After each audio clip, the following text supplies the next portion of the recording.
on en cause cette semaine en Charente, elles font briller notre département et sont récompensées ce soir par Charente Libre pour la 3e édition des étoiles de l'économie. Et au-delà des prix qui seront remis ce soir dans une pluie d'étoiles, c'est surtout un cocorico à la sauce Alès Bonaise. De la petite start-up qui emploie parfois un seul employé, à nous le CAC 40, à la grosse machine implantée depuis des décennies et qui emploie parfois des dizaines de personnes, comme Charente Libre par exemple. Vous êtes augmenté, vous aussi. Ah non, pas vous.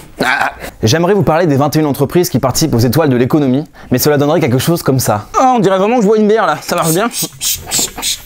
Coup de chapeau cette semaine à 4 entreprises qui ont retenu notre attention. Toi et moi, on va passer un petit moment ensemble. Ce n'est pas qu'une simple histoire de crêpes pour l'entreprise angoumoisine French Dessert. La PME a décroché au printemps un contrat avec Ferrero pour produire d'ici 2020 5 millions de crêpes au Nutella. Et voilà la 3e crêpe, plus que 4 999 997. Ce n'est pas aussi simple qu'à la maison. Pour trouver la bonne recette, le patron Michel Bernardin a frôlé le crêpage de chignon.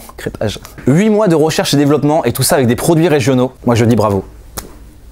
Coup de pulvérisateur à Innospray, la technologie inventée par l'entreprise La Sopec, basée à Nersac, est toute simple mais bigrement bien pensée. C'est un aérosol rechargeable à air comprimé. Waouh. Ah! Alors pas d'inquiétude, ce n'est pas aussi puissant, cela fonctionne comme un aérosol classique, mais cela permet d'éviter 95% de gaz inflammables. Les applications sont multiples, on peut mettre son propre produit dans le spray, on peut imaginer de la laque pour les cheveux, du dentifrice, ou même, pourquoi pas, napper sa crêpe de chocolat. Bienvenue à Jacques Charente! Ah! Coup de chapeau à Nouveau 3D, la start-up implantée à Angoulême propose de vrais voyages dans le temps. Ce n'est pas de la sorcellerie avec le casque de réalité 3D, on est plongé dans le passé en un claquement de doigts. Mais je suis César, envahissons la Gaule!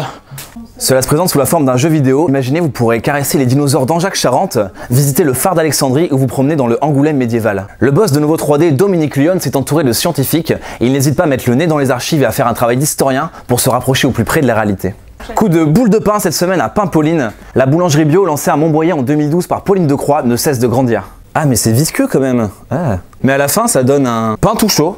C'est l'histoire d'un pari osé mais surtout d'une reconversion réussie. Pauline Decroix, biologiste de formation, est devenue horticultrice, puis elle s'est formée à l'art de la boulangerie. Pain Pauline emploie aujourd'hui 9 personnes et ses pains sont distribués dans 20 points de vente en Nouvelle-Aquitaine. C'était l'Électron Libre spécial étoile de l'économie. Bonne chance à tous et bonne soirée.